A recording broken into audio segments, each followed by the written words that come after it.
Earlier at the Palace of Astral, I introduced these guests from the Astral Express to you, Elder Hwyan. But with all the people around, we only exchanged pleasantries.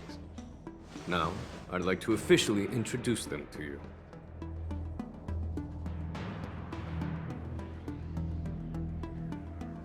These three braved great dangers, accompanying me to perilous places, defeating the chief culprit Vantilia, and uncovering the conspiracies of the disciples of Sanctus Medicus. If you wish to know more, please, feel free to ask us. Well, I skimmed through the reports about the Arbor's rebirth from the Master Diviner Fu Xuan. She's been summoned to the Yu Chui for questioning. There are a lot of doubts within the Alliance about this whole situation. But despite all that, I believe in you. Since you joined the ranks, you have repeatedly achieved remarkable feats. After the High Cloud Quintet each went their separate ways, despite the many criticisms within the Alliance, the Marshals still stood firm against the dissenting voices and entrusted the Lawfu to you. Over the years, you've served the Alliance with loyalty and wisdom. You've taken down abominations in Thalassa, rescued the Xianzhou Yu Chui from a siege, and destroyed the demonic planet summoned by the denizens of abundance. I still remember those battles vividly. There are fools who doubt your loyalty. They're happy to see the divine foresight fail because it gives them some kind of sick satisfaction. They haven't achieved anything of their own, so they feed off the failures of others. But I've seen enough failures in my time, and I want to believe that your loyalty has never wavered. So, General Fei Xiao of the Yaoqing is the only one investigating the Ambrosial Arbor crisis on behalf of the Alliance? No. I am too. This old man's words always catch me off guard. The Marshal ordered me to come to the Xianzhou Lawfu, but the document only says, attend the war dance and listen to Fei Xiao's questioning.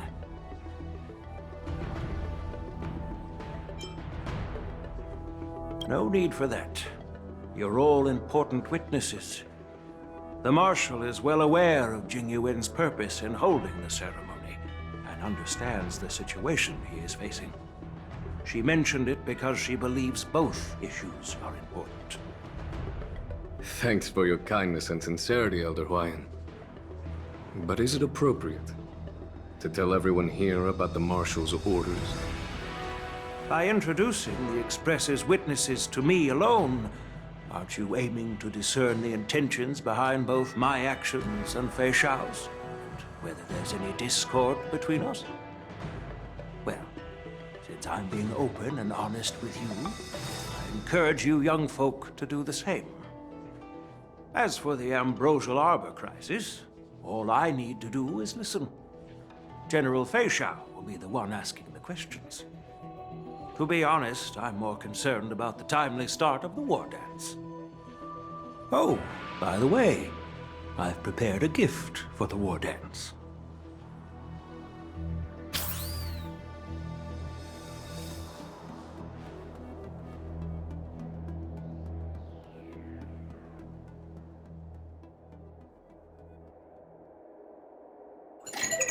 Hi, this is Toga speaking. 여보세요?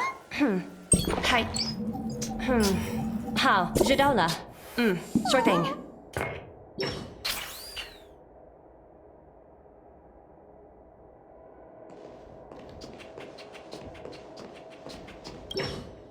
Yes, it's this case right here.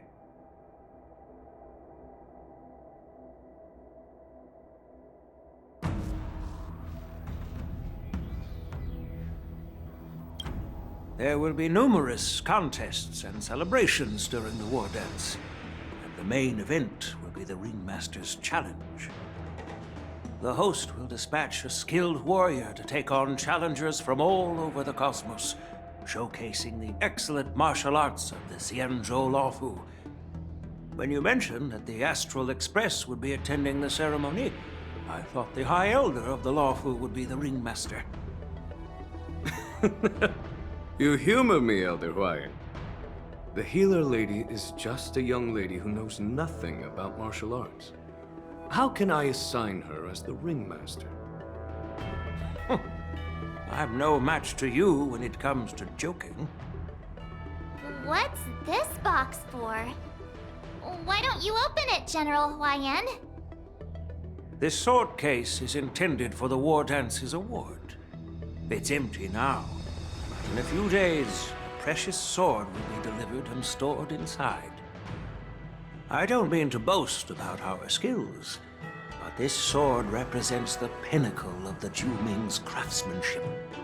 It has a legendary history, full of heroic tales from foreign lands, tales that are too detailed to be summarized in just a few words.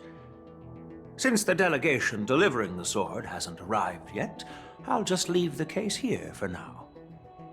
I've been wondering who would be worthy of such a sword. And then it hit me. I can award it to the champion of the Ringmaster's Challenge. The ceremony's champion is sure to be a perfect match for the sword. Moreover, I hear that Yanqing is an excellent swordmaster, and that he will be representing the Lawfu as the ringmaster, so it seems like a perfect gift for him. Thank you for your generosity, Elder Huayan. If you want to give me a sword, just say the word, Grandpa. No need to beat around the bush. You've got confidence, my girl, but I don't think you can best Yanqing. I know you're all about swords, Miss Yunli. It's just a shame that it's the sword that ultimately chooses its rightful master. Yeah, and even if someone gets their hands on such a precious sword, it'll probably end up in someone else's.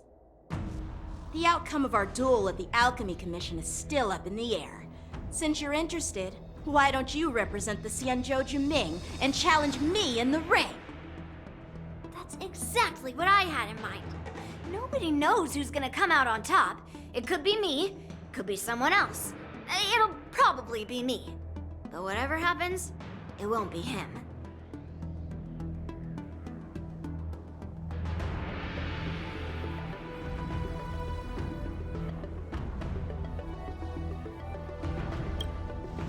Not to be rude or anything. We've been watching their drama. I'm dying to find out who beats who. Quiet down. We have other guests here. I've prepared this sword to add some excitement to the ceremony, not to have you two squabble. It's not a good look for the Alliance. While you both seem confident that you'll win, you need to remember there can only be one winner and one loser in the ring, which could lead to hard feelings. Actually, I have an idea. We don't know who the winner will be, and it might not be either of you. But if you're eyeing that prize, you'll need to work together. I want you to take on an apprentice who will take part in the war dance and win at least one match. How does that make sense? In my humble opinion, while a Cloud Knight is commendable by securing victories, it's even more so to pass on your skills and spread the way of swordplay. I'd be greatly pleased if this apprentice could represent the Express in the war dance by displaying their Cloud Knight flair and prowess. Well, Elder Huayan's idea is quite interesting. Imparting swordplay skills requires teamwork, and both the winner and the loser will learn a valuable lesson regardless of the outcome. The question is, whom should the two of them take as an apprentice? Huh? Who? Wait, me? I noticed just now that Miss March seemed quite interested in the outcome of your sword fight. So I thought, why not teach her the art of swordplay? Oh, wait. you serious, General? Why am I being dragged into this all of a sudden? I've never practiced swordplay before. I'm a total newbie. You really think I can learn it? Well, you'll probably realize I have no hope and give up on me. And that'd be so embarrassing.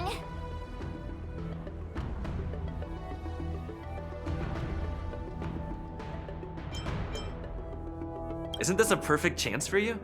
I remember you mentioning that you wanted to learn some sword moves. Yeah, I did say that. But this is all happening so quickly, don't you think? Miss March is like a piece of jade in the rough, just waiting to be shaped. The war dance is the perfect opportunity to see what heights she can reach. I appreciate your kind words, General YN. But won't teaching me swordplay be a waste of Yanqing and Yunli's time? They should be preparing for the ceremony.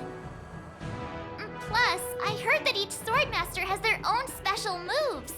What if they let something slip while teaching me? If everyone knows each other's tactics, won't that make it hard to catch people off guard during the war dance? That's considerate of you, March 7th. But don't worry. It'll take you at least a decade of hard training before you can even start learning special moves. No need to freak out. A few Juming swordplay tricks will mean you'll be more than equipped. Really? Looks like March's curiosity has been piqued. The whole point is to know each other's moves. Defeating your opponent in just one move? How boring would that be? Plus, what really decides a swordsman's fate isn't some special move. It's the solid fundamentals. So Miss Yunli has already agreed. What do you say, Yanqing? General, I haven't graduated yet. How can I be qualified to teach swordplay to others? So you're admitting your defeat, huh? If you're not even confident to teach, why don't you let me be the ringmaster instead? Yanqing, teaching an apprentice is also a way of honing your own skills and gaining insights. You've been an apprentice for years. It's about time you looked at swordplay from another perspective. I see, General. Then count me in. Now that Yanqing has agreed too, it all comes down to Miss March giving her nod. It's up to you to make the final decision, March.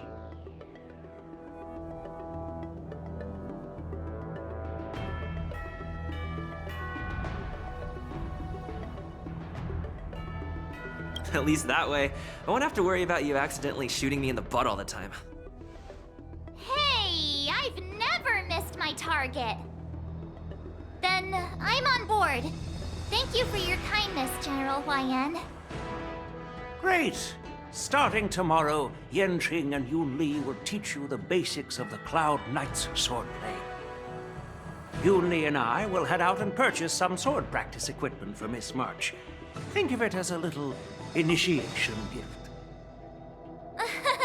You're too kind. Wait, you're giving me a gift? Shouldn't it be the other way around?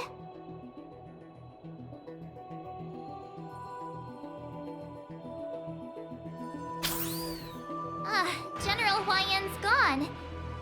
Wait, why does something feel off about what we talked about? I think we strayed off topic. How did things even get to this point? Yeah, I brought you here because the General said he had some important matters to discuss. But how in the world did Yoon Lee and I suddenly become Miss March's swordplay mentors? Because General Huayan wants us to stick around on the Luofu for some time. But from his point of view, we're no different from all the other tourists who may leave at any time. Since the crew's actions were mentioned in the Luofu's operations log were given to the Alliance, he probably wants to see firsthand if we're as capable as the report claims, or if we're just some made-up excuse to save face.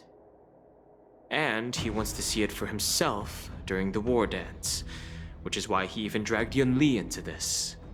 What began as a simple contest between two sword masters has now evolved into you two collaborating to mentor March. Elder Huayan is still that tricky general who likes to give everyone a headache. My apologies. Truth be told, I invited all of you to the ceremony because I wished for you to act as my witnesses. I apologize for not disclosing this information earlier. In the coming weeks, I'll also invite all of you to a meeting with General Fei Xiao, where you may need to answer her questions and clear up any doubts she might have. So please, be prepared for the meeting.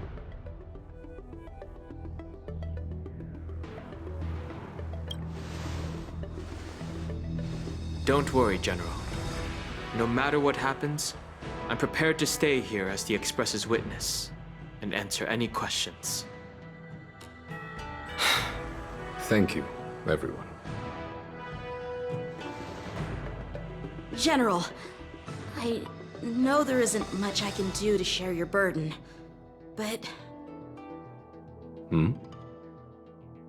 As the Luofu Ringmaster, I won't let anyone defeat me in the war dance. I know.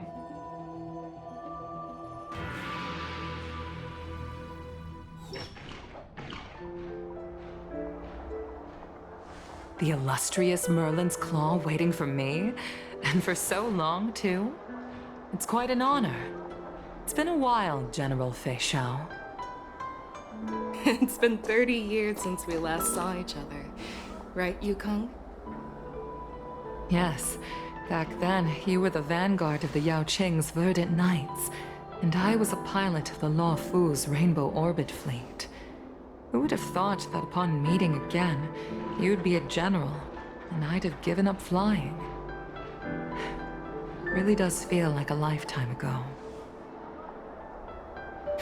Well, I wouldn't say I haven't seen you in 30 years. After all, your great victories are announced through the Yellow Bell resonance system every day. So I'm well aware of your great feats. How's your health holding up? Still stable, I suppose. Do you still remember the medic who saved me in battle? That healer with the odd name and peculiar temperament. What was his name again? Was it Pichu? Or Kachio? Jiao Cho. He's been my retainer and personal healer, delegated by the Alchemy Commission from the Xianzhou Yao Qing. Over the years, he's dedicated himself to managing my condition. It's thanks to him that I'm still in good health today. Given my background, I'm happy to have made it this far. I'm relieved to know that you're safe and sound. Well then, since you and Elder Huayan are here, I imagine you must have received orders from the Marshal? As your friend, may I ask how the Alliance intends to punish the General of the Luofu? The Arbor's rebirth has frightened the elders who lurk behind the scenes. They fear the resurgence of abominations, much like what happened 30 years ago. Although the report from the Luofu explained all the details, we don't know if the Ruin Legion really invaded, or how exactly the Stellaron Hunters and the Astral Express became involved. This puzzle has many missing pieces. As you know, the fugitive Jing Liu, who mysteriously disappeared many years ago, has resurfaced. This time, she has brought along an Outworlder in a coffin, claiming to offer the Marshal a method to fight against the Eons.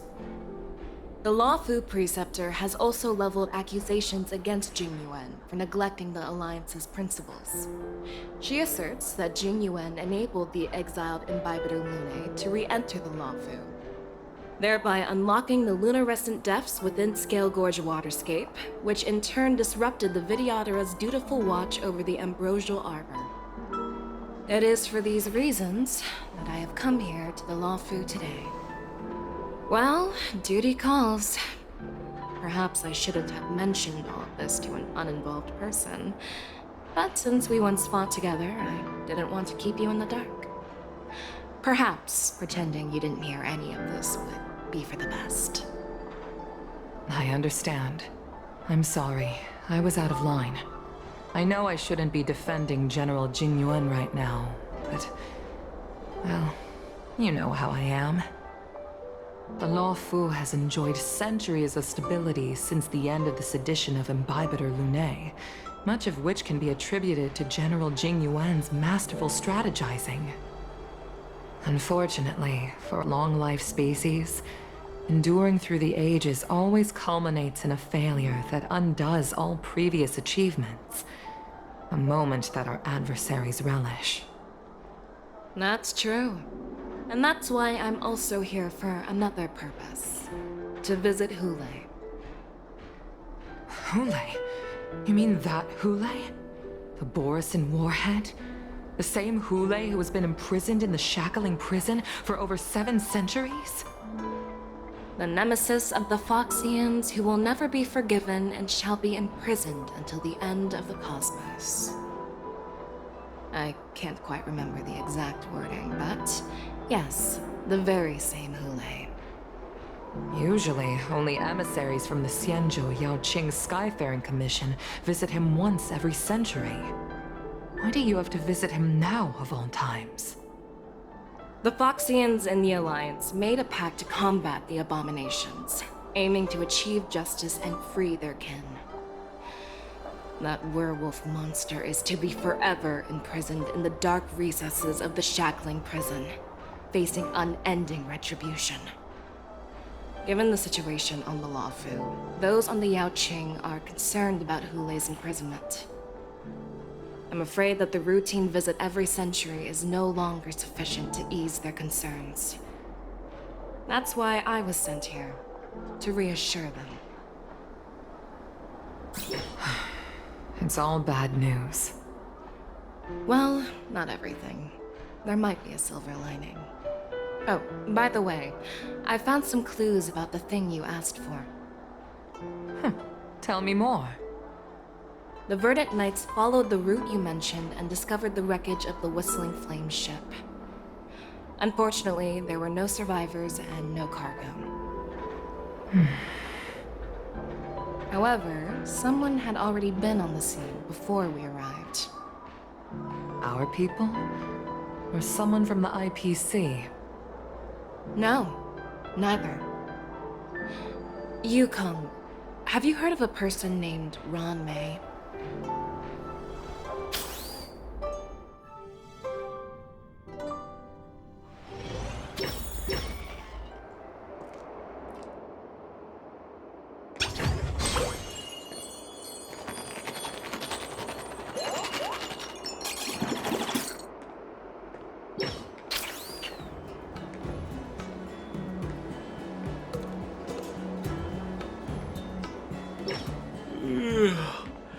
I'm still feeling sleepy. Did I oversleep? Where did March and Donhung go?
die.